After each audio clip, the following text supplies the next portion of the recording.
Hello everyone and welcome to a quick Canva tutorial.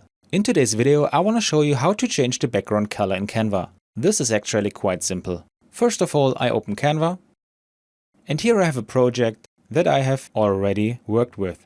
But the white background color is too boring for me. How can I change the background in Canva now? I simply click on my background layer and I get this colored dot in the top left corner. If I click on it, I have the option of changing the background color. Canva automatically extracts colors from my picture that I can use, default colors and gradients. If necessary, I can create my own colors too. For this tutorial, I'm using a pleasant shade of green.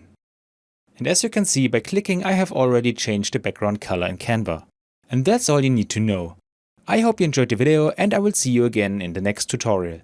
Until then, your tutorial guy. Bye.